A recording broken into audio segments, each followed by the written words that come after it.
Good evening, class. We're glad to welcome you from wherever you are watching. And I just want you to know, if you are watching, we've had some delay. We've had some delay in getting our programs up, and if you'll be patient with us,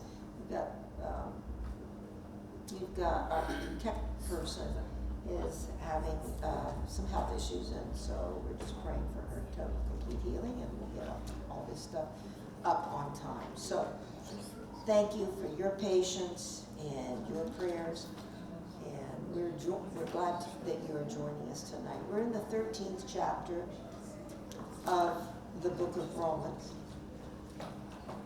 and we are in the 9th verse.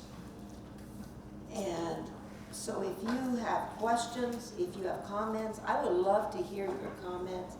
Thank you for those of you who write in, for those who send an offering in response to the teaching, and we appreciate that.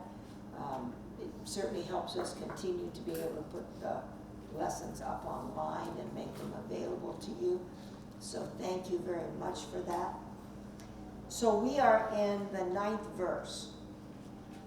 For the commandments, you shall not commit adultery, you shall not murder, you shall not steal, you shall not bear false witness, you shall not covet, and if there is any other commandment, are all summed up in this saying, namely, you shall love your neighbor as yourself. So basically, Paul, in the 9th verse, is kind of putting an umbrella over all those commandments, and says that all of them are underneath love. If you love, you take care of all the underneath it. Kind of reminds me of something else. How many have ever read in the book of Galatians about the fruit of the Spirit? And how many know that love is first, but then it really, in essence, is the same way. Love is the kind of umbrella over all the other fruit of the Spirit. So we're on note 14. And our love for our neighbor is revealed in what we do, not in what we say. There are many people that can say love, but do you follow through? Is there a follow through? It's what you do. You put yourself out there. Now, love manifests itself in what? Not committing adultery.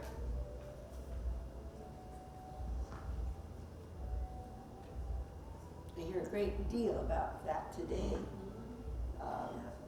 in our society, and it's almost as if, and what I'm hearing that when those things happen is no big deal. Mm-hmm. Oh yes, it is a big deal. Yes, it is. So, love manifests itself. If you say, I really love you, then you're not going to do that. Not killing. If you love somebody, you won't kill them. Not killing. Oh, I love you. I'm going to kill you, bang, bang.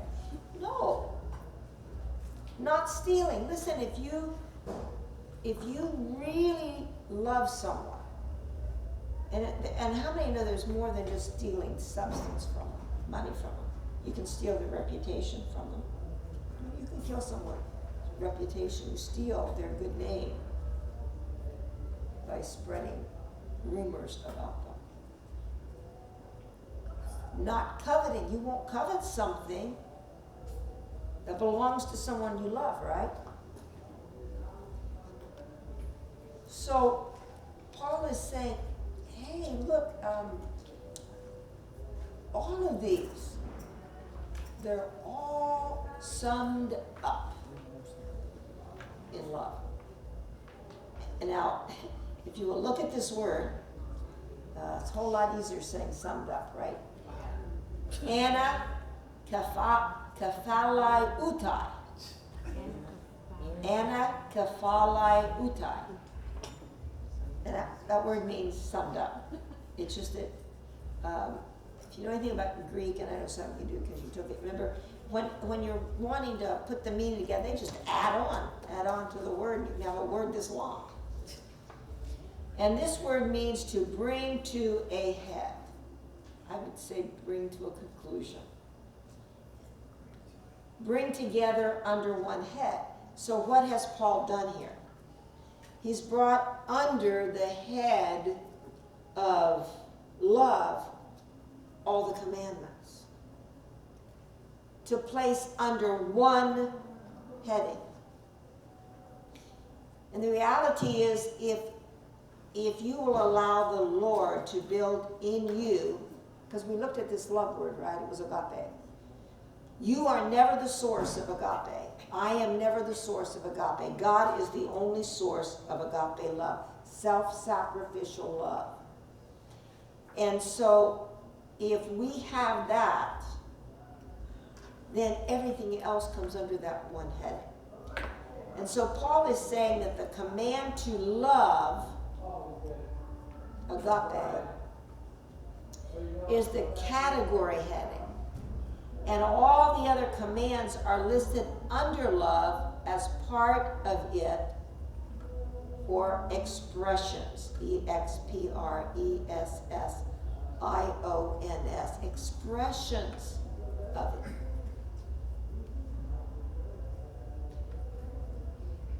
So Paul is wanting his readers to see that love brings to a head all of the law. So therefore the goal is not, well, I've got to force myself not to commit adultery, or I have to force myself to steal, don't steal. No. The bottom line is, if you will surrender to the Lord, allow him to work in you agape love, then you've got the what? You've got the overarching arc under which, well, hey, if I have agape and he's working agape in me and that's flowing through me, I'm not going to do any of those other things. Now, neighbor. Okay. So the question is, who is my neighbor? And that's plesion. And I've given you the Strong's number there. And basically, this word plesion means anyone near. Anyone near. So, it's not we don't do this specific narrow, we'd love to do a narrow definition, right? Well, that person's all my neighbor, so I don't have to worry about that. Or, no, this person is my neighbor, this little tiny person in this box real close to me. No. A neighbor is anyone we encounter in our life. It's anyone we encounter in our life who needs our help.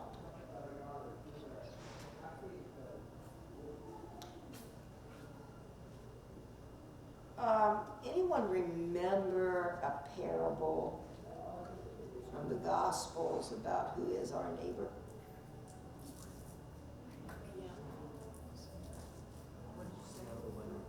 Okay, how many have ever heard the parable of the Good Samaritan? Yes. Because Jesus was teaching, and what question did he get? Well, who is my neighbor? Kind of an interesting story. Because a man, obviously Jewish, said he was going down from Jerusalem to Jericho.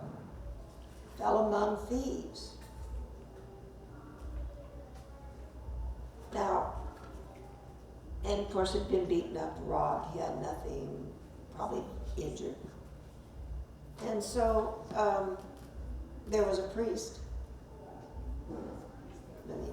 hierarchy, who was also what would have been Jewish, Yehudite, priest, holy man, religious, spiritual, saw him and did what?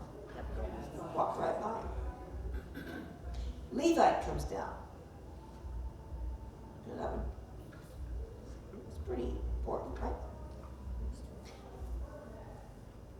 He starts out on the same side of the road, right? Is it, oh, when he got a glimpse, he thought, oh, you know, this number.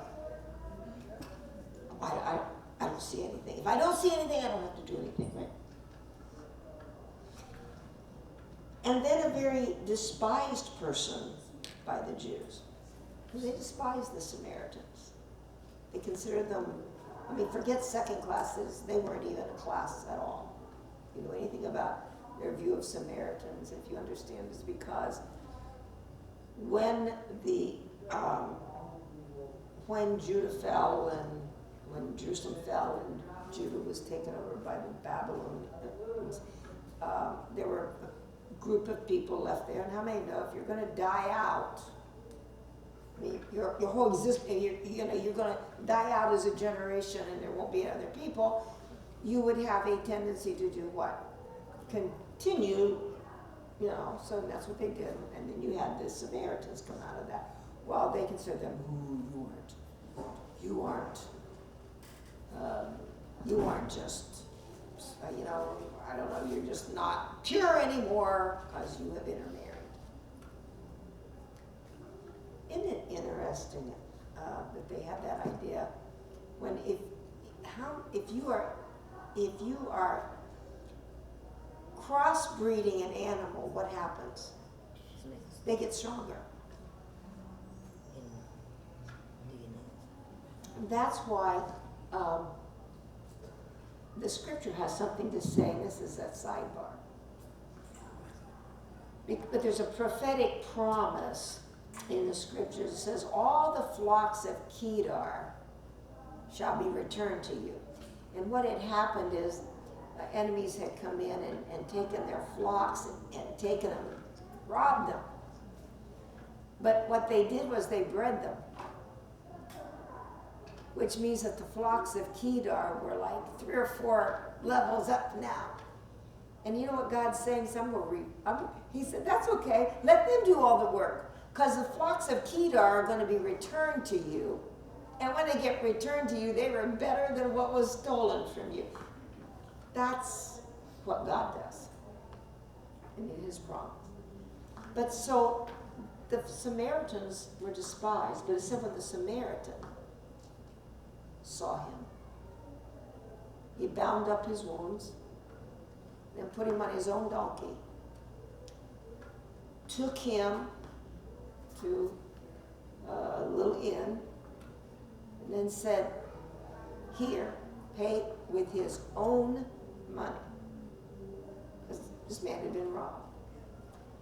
And said to the innkeeper, here, you take it, here's money, and I'm coming back this way. And when I come back, if it took any more money than this to take care of this man, I'll pay you when I come back.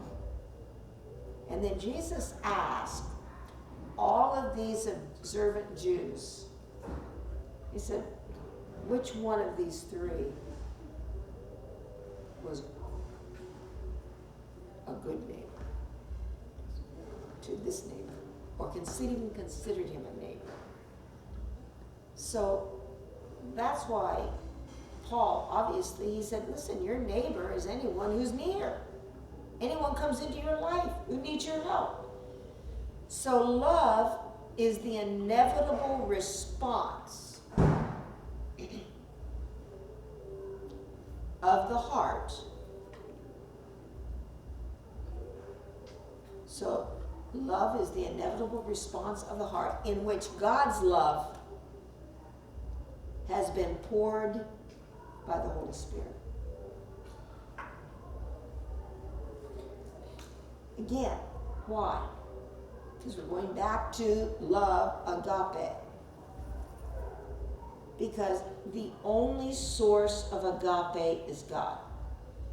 You can't create agape. You can't drum it up. You can't fake it. God is the only source of that agape, unconditional love.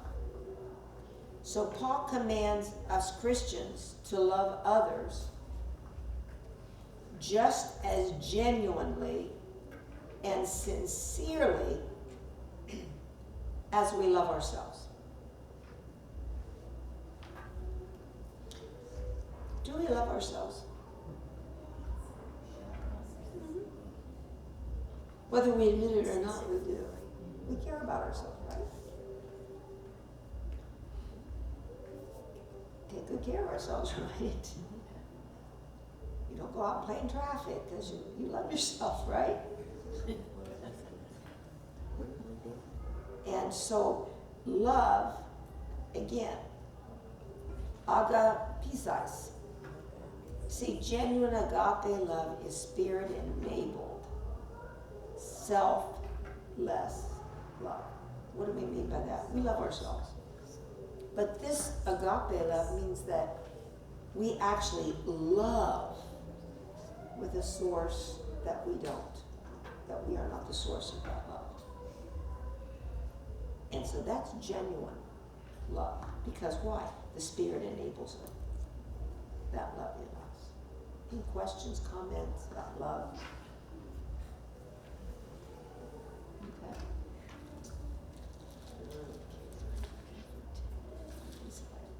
Here. Okay, so 1 to 10. No questions or comments. Love does no harm to a neighbor. Therefore, love is the fulfillment of the law. And I'm going to read just a couple versions of this. J.B. Phillips, love hurts nobody. Therefore, love is the answer to the law's commands. It's pretty simple, and yet, I mean, it's pretty profound. Love hurts nobody. Young's literal says, love does no wrong to a neighbor. Love, therefore, is the fulfillment of the law. So again, love, agape, Strong's 26. You'll find those agape words are in the 25, 26, 24. So agape is unconditional. UNCONDITIONAL. Now let me ask you this question. What is unconditional? No matter what. Okay, no matter what, no conditions. In other words, you don't say, well, I'll love you if you love me. I'll love you if you're loving. I'll love you if you're lovely. I'll love you if I think I can love you. No, it's unconditional. You aren't putting any, well, if you have enough money, I'll love you. No, it's unconditional. It is also sacrificial love. What does sacrificial love mean? Giving something up. Yeah. And it may cost you something to love. It may cost you something to demonstrate love. Now, who is probably the best example of someone who loves sacrificially? Jesus, God. Right? Look at the price God paid to show you He loves you. Look at what Jesus did to show you He loved you.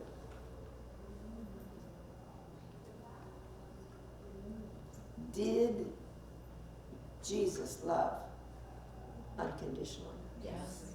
Yes.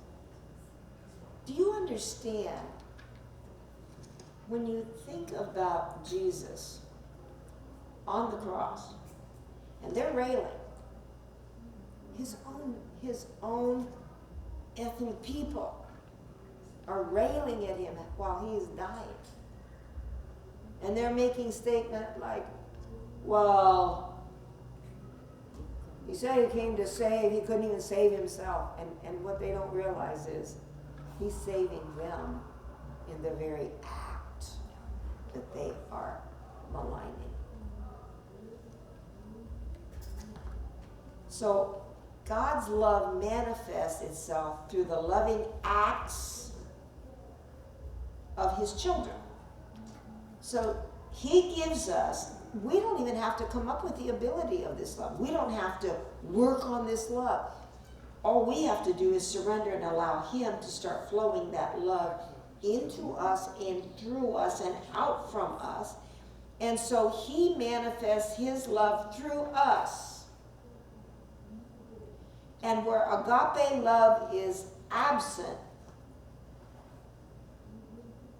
any claim to a family, Family, any claim to a family relationship is merely pretense. In other words, we look at the family of God. We're family. And if agape love, if unconditional love is absent, how can we say there is a family relationship among the saints? Can't. And I would say bring it in to your own nuclear family. You know, you may have squabbled with a sibling, but let somebody down the street pick on your sibling. Don't you talk to my sister like that. Don't you do it. Right? Now, you may get home and fight over a game or something else, but why? Because there's what? A family relationship. And yet, sometimes within the family of God, and by the way, God's our Father, and he gives us the agape love that's to flow out from us, and sometimes we allow things within the family of God to do what? Drive us apart. And I think one of the most dangerous things in the family of God that drives people apart is something called self-righteousness. And isn't it interesting that last week, as we were dealing with some scriptures here, those things can drive people apart, and pretty soon you know the cap has been put on agape love. So know this, if we do not have the agape love flowing through us, then any claim to have a family relationship is just pretense. It's just what? Oh, we have so much love for one another. Now, I put something in here because I heard my mother say this, I don't know how many times throughout my life. And in fact, she had this on a plaque when my mother was a kind of interesting person. This is her birthday, so you indulge me a little bit. She and her two sisters, my mother and her sister next to her at one time were both legal secretaries. And then my mother decided that she did not want to be a legal secretary. She worked for a judge as his secretary. She just didn't like the legal thing. She decided to go back and become a medical secretary. So she was a medical secretary. Her baby sister was the medical librarian at the hospital, which means she's in charge of all the medical records of the hospital. And my other aunt continued to be a legal secretary. And I say that because they're an interesting group of three sisters.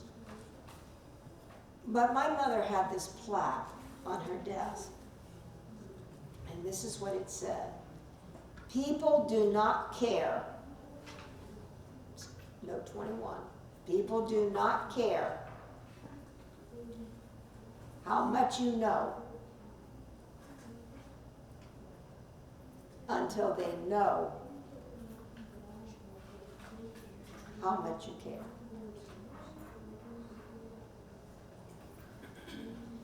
See, we can go around saying, oh, we just have so much love. We just love one another. But if it's just wah, wah, wah, and they don't see that love flowing, they sure don't want to know what you know.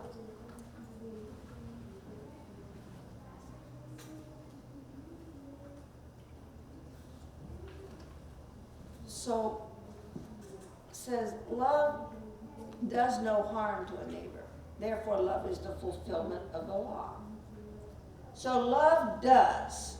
And if you, how many see a certain word in this word does? What is the Greek word for work?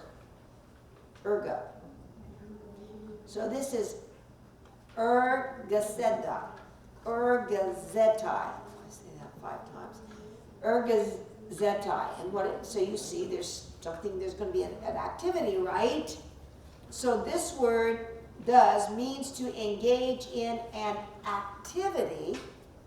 You're doing something involving, and here's the key.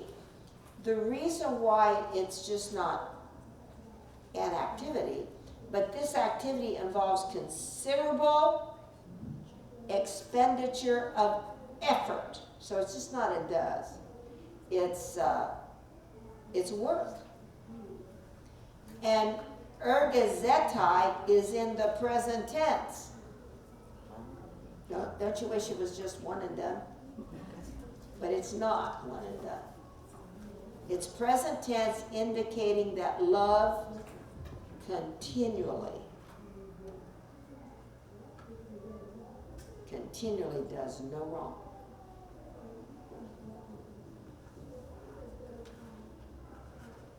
So if that agape is flowing, wrong is just squelched. Okay, doing wrong is squelched. And then no is ook. And anytime you see this word in the Greek, ook, this word expresses full. How many know what full is? Full. Absolute. There's going to be no, hedging. Absolute. And this is really important. Objective. Now you can have something that's subjective, right? Well, I think that's enough, right? I'm deciding, I think that's enough. No, objective says, no, it is enough because everybody sees it's enough, objective. So it's full, absolute, and objective negation. Negation. So it means it is full, absolute, and objective, does no wrong. Now, wrong we know because we've looked at this word a great deal of time. And of course, wrong is kakon. Kakon, it almost sounds like wrong. Kakon. And kakon means not meeting accepted standards of behavior. behavior. So let me ask you this question. What are accepted standards of behavior? Because what you should or should not do, right? What you should not. Okay? And therefore it speaks of that which is worthless. Kakon is worthless. Does no worthless things. It could be bad, B-A-D. Or inferior. So it says, listen, love's not going to do any kakon. Really love.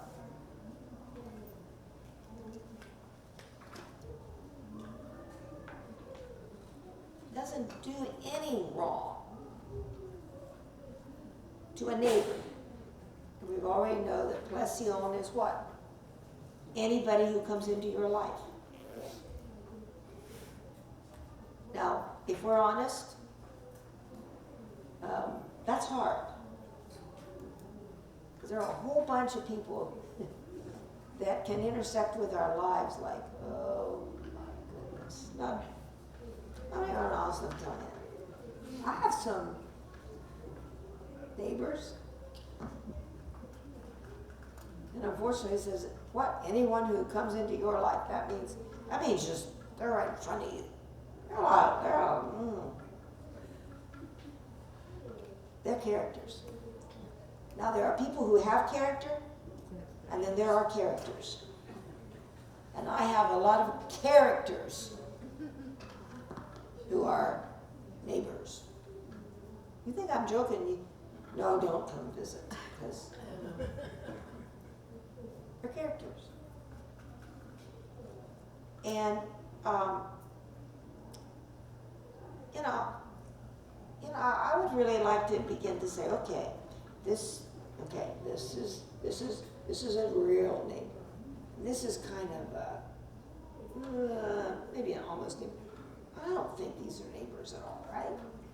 Now, come on, don't act so holier than that. Okay, let me ask you this question. Have you ever been driving down West Tusk,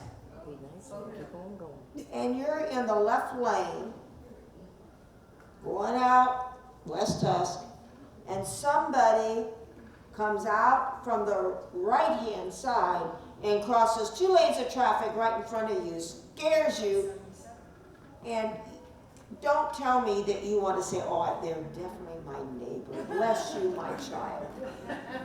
I don't think so.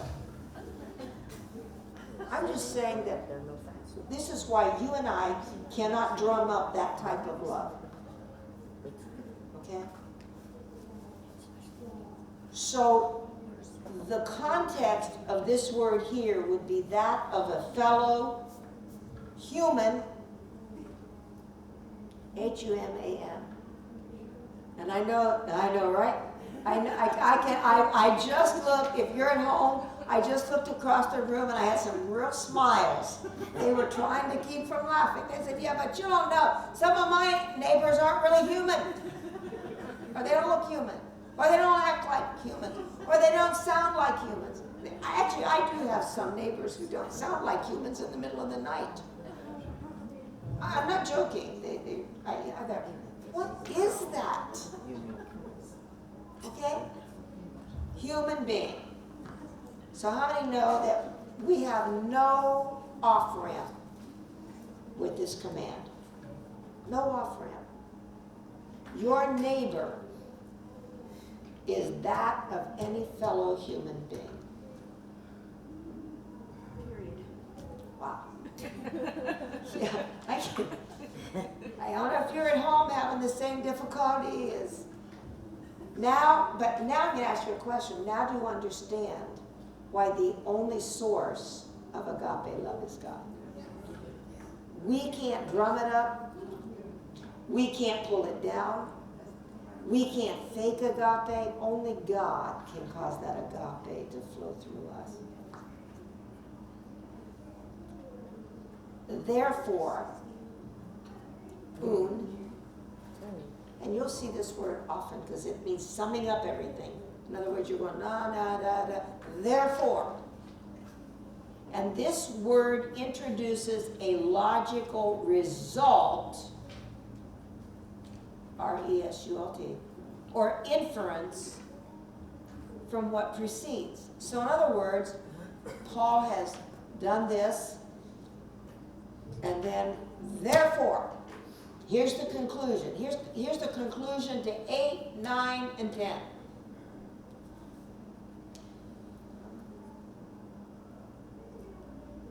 In the present context, it introduces a consequence.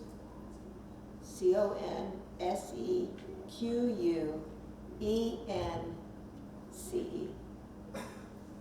So it introduces a consequence of loving one's neighbor.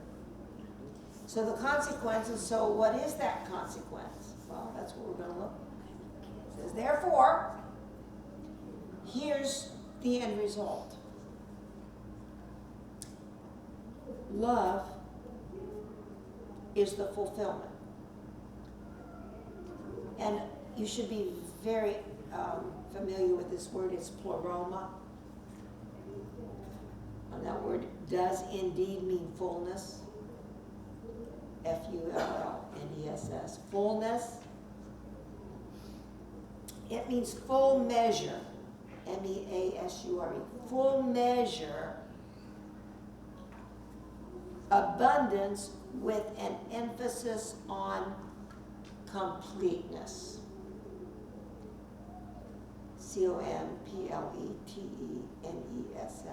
completeness. So, Paul, in these previous verses, has said people are going around saying, okay, don't do this, don't do this, I don't do this, I don't do this, I don't do this. And he's saying, if you understand that love that only God can bring and flow through us, he's the source, will be the full measure or completeness of the law. It's not you trying to grit your teeth and dig in and say, I won't do this, I won't do this, I really try hard not to do this. No. It is as God begins to do work in us, he's the source, and he begins to come and flow his love through us, that self-sacrificial, unconditional love through us, it becomes the full measure of what was said in the law. And it's not because we're trying to do it in our own strength. It is he gives us the source. So therefore, pleroma is that which is fulfilled or completed without any gap, G-A-P. Comments? Questions?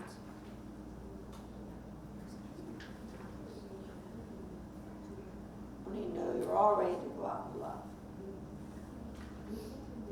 By the way, I didn't get one yet. How many are ready to allow, say, Lord, flow through me? That's it. I can't do it in my own strength. So loving one's neighbor is the fullness of the law. Okay, what does that mean? So loving one's neighbor is the fullness of the law. So it's one thing, okay, we go home and we take the little paper and we say, oh, well, loving one's neighbor is the fullness of the law. Well, what does that mean? Jesus. We just uphold the law That's right. because we love. Yes. In other words, if we'll allow that love, because it's not a matter, here's the problem. If you just have I've said there's so much do. And I'm sorry, there's a lot of do in the church world. And there's a lot of don't do in the church world. But what's the problem? No love. No law. Because everybody's trying to do and don't do. How? In their own strength. You can't. And you can't. So you've got all these people doing their do and all these people not doing their don't do. And guess what? They're getting what? Discouraged. Yeah. I can't do this. Well, you were never meant to do it on your own. So the thing we should be asking is, what? Lord, help me to love. And one of the things, and I'm going to be very honest with you, how many will be honest enough to say, it's really not easy to see every person as the Lord sees them. Oh, yeah. You know, sometimes it becomes almost a daily prayer. And maybe it isn't a daily prayer for you, but I will tell you it's a daily prayer. Because in the morning I'd have my wonderful prayer time and say, Lord, just help help me to see people the way you see people. And then I see them. Come on. But it's not the way he sees them. And it's not so easy, is it? And so guess what? Then you go back to your prayer time. Lord, help me. Now, will he? Yes. Yes.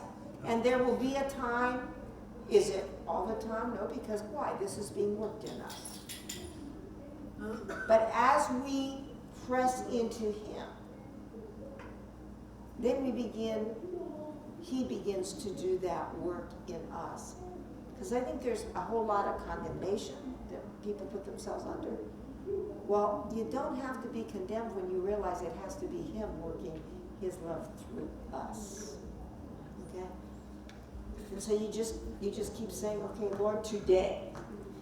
And he starts with an hour. Lord, this hour let me see people as you see them. And then, Lord, this day let me. Okay? In this situation. So,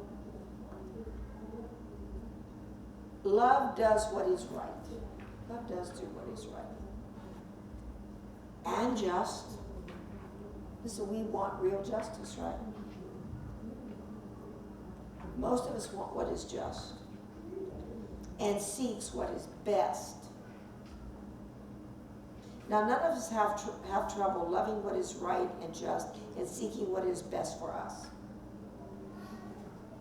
But the key is, Lord, help us to do right and just and seek what is best for others.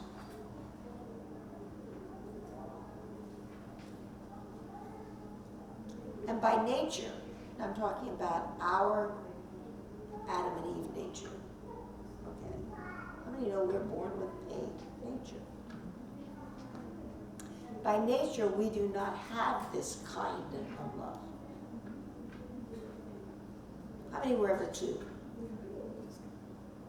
I'm the only one raising my hand. If you're at home, I said, how many of you were at one time 2 years old? Oh, yeah. Thank you. Now I remember. I began to wonder, where did they come from? Okay. My fault. I didn't say it loud. Now, how many have ever dealt with 2-year-olds? Mine. No. Mine. Share your toys with little Johnny. No. Mine. Right? Now why? Because they're in their Adam and Eve nature. How many know that sometimes we can keep that Adam and Eve nature?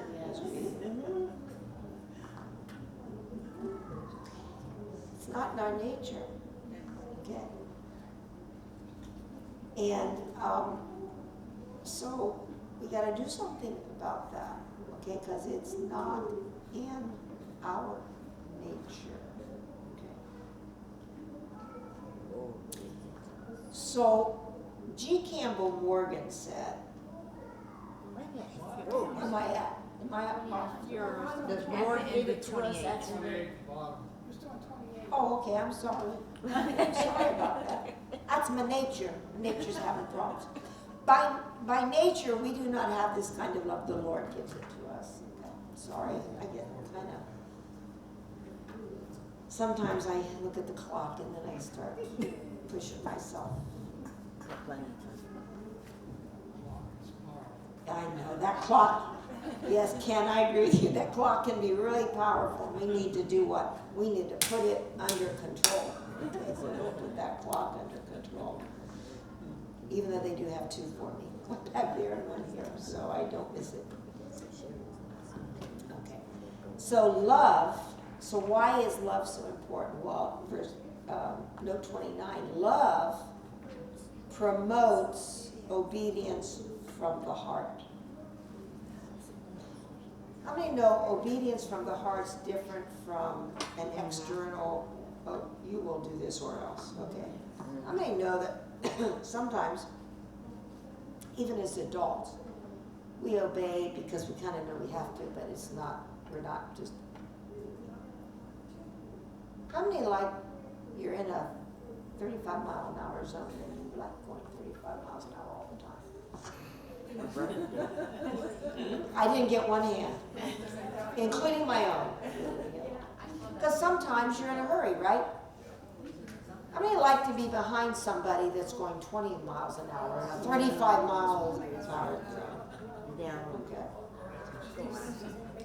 And then you're behind them for 5 blocks, and you've timed yourself by such and such a time, I can be here.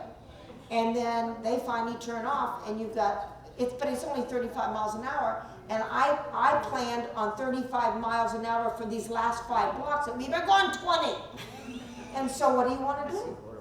Speed it up. Yeah, you want to speed it up. You say, but I don't know who's behind that bush up there. So you may obey, but not necessarily from the heart. And that's in other areas of our life too. Because we say, well, I know the Bible says I should just, I should really, treat people nice who are not nice to me. And I guess I'll do that if it kills me. Come on. That's that Adam and Eve nature, but how many know that God gives us a new nature and He starts working in us? And so He wants obedience from the heart. I want to do this because I want to please Him. I want to do this because He said His love will flow from my heart, and I'll obey because I want to. I'll love my neighbor because I want to. I'll look at people the way Jesus looks at people because that's what He desires in me. I'm not saying it's easy. And I am not sitting here saying to you, hey man, I have got it down. No, I'm growing in grace just like everybody else. See, this is what bothers me about the people who are so righteous. Have you ever met these people? I'm more holy than, my neighbor. I'm more holy than this family member. I am more spiritual than this person. I love more. No. Listen, I don't care whether you're in the pulpit or the pew. God's working on all of us. And our job is to do what? Yield to Him. Sister Sharon, did you ever hear that song? I can't remember the name of it, but it's got in about the lady that lost her husband. She had to get on the bus with her kids to go home, and the people was complaining about the kids and didn't know what she was going through. Yeah.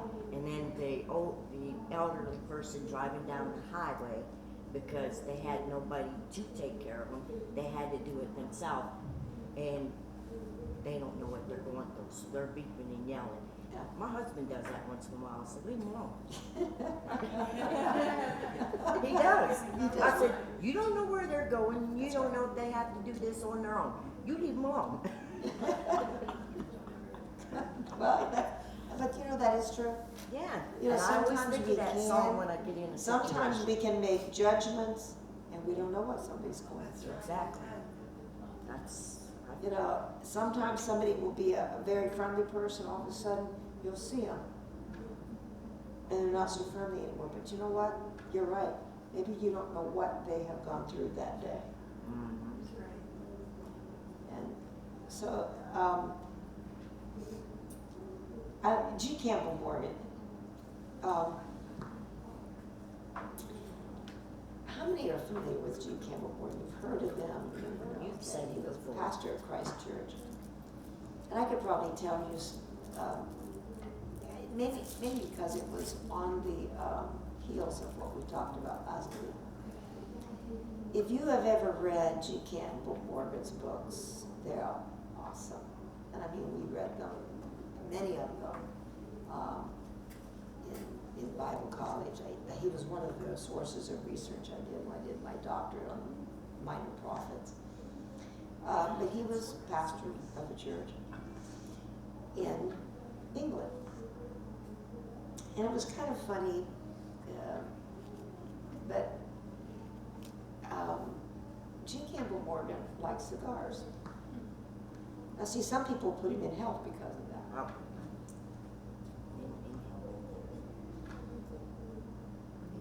But it was really kind of interesting because, and but so they had, these sand things, the sand ashtrays.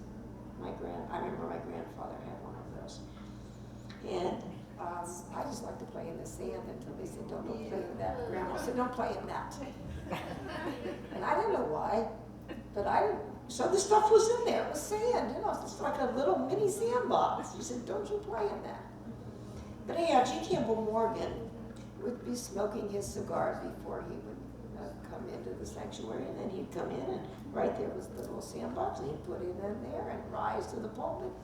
Please hear me, and preach one of the best sermons you could ever hear. Now, please don't go out here. Sister Sharon said everybody should smoke cigars. That is not what I'm saying.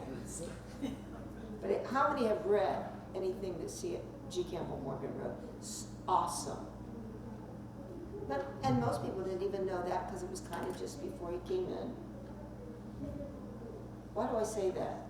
Because, again, do we love or do we judge? Love. Do we leave to the Lord the things that belong to the Lord? Or do we say, you either come in line with what I say? Now, please don't go out here and say, she says it's okay to smoke. I have not said that, and I will tell you this. If you do, I'm not saying it will send you to hell, but you might get to heaven a whole lot earlier than you would otherwise, because it's not a healthy habit. Now, how many heard what I said? And that's from somebody who was stupid enough one time in my life to do it. So, And by the way, I know some other people that I will not say who also did it in their lives. And I won't tell, but I'm sworn to secrecy. That you would be very surprised. But how many know that God delivers? Amen. He keeps us healthy. But G. Campbell Morgan said law, and I love this. I mean, he would have, interspersed in his books, he would have these things that are just so full when you look at them. Law tells us what to do, and grace enables us to do it. Oh. No one can say it better. Law tells us what to do. How many know that the law tells us good things? Some of you are looking at me like deer in the headlights. Yeah, the law says what? Thou shalt not steal. That's a pretty good thing. Thou shalt not kill. That's a real good thing. Thou shalt not commit adultery. Thou shalt not bear false witness. Right?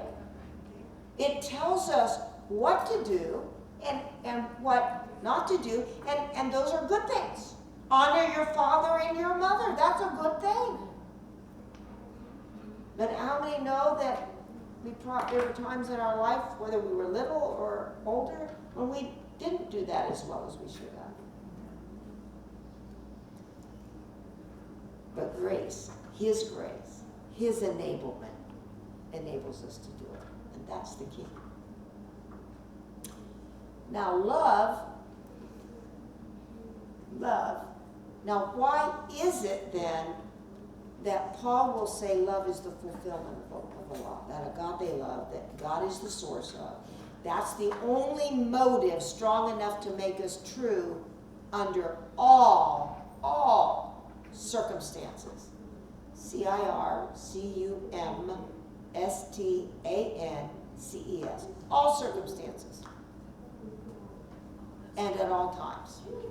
It's the only motive strong enough. There is another motive. There is not another motive that makes us strong enough to be true under any circumstance and at all times, all the time. Love will carry us all throughout life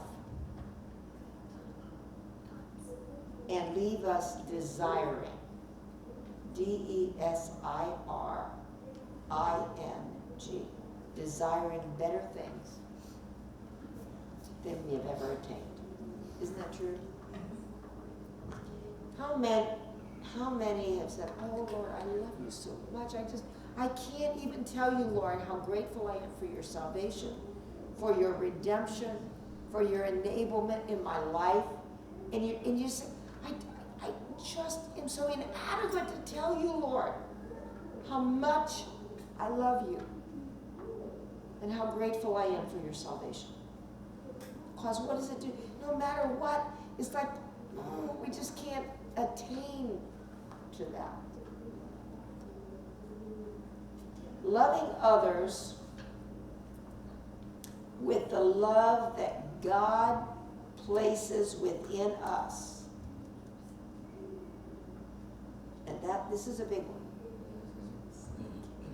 Because there's only one way that this will happen. Loving others with the love that God places within us keeps us from sinning, S-I-N-N-I-N-G, against our fellow men.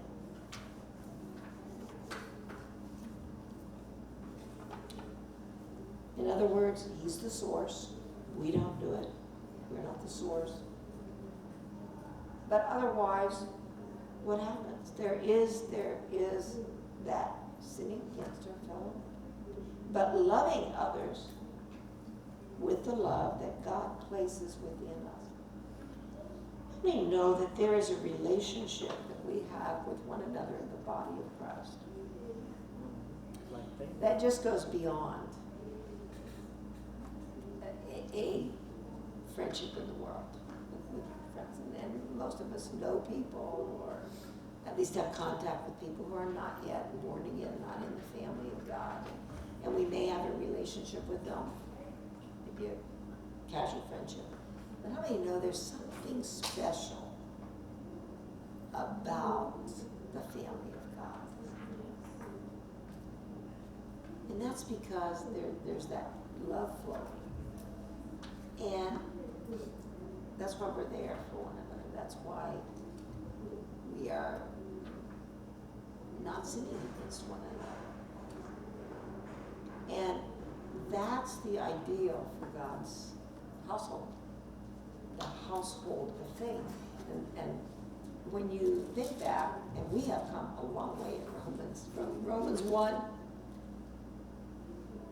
and we're not quite done with Romans 13 yet, but we're almost there.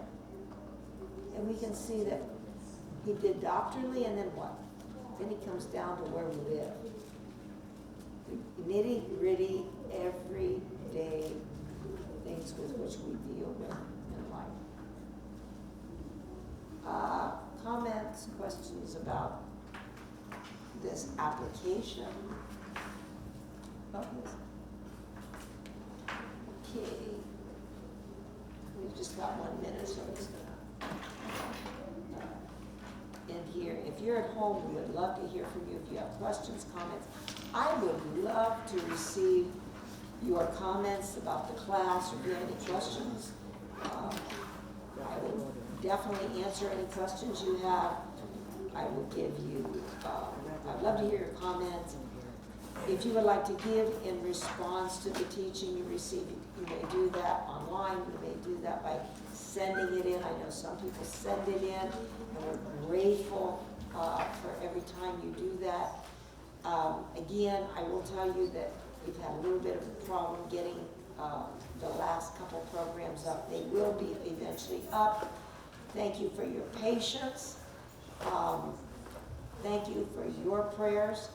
And we love the fact that you take time where you are to join us for class. That matters to us. If you have a prayer request, we would love to pray for you. And we will be right back here next week looking at you, and hope you're going to be looking at us with ears open for the teaching of the Word of God. Thank you.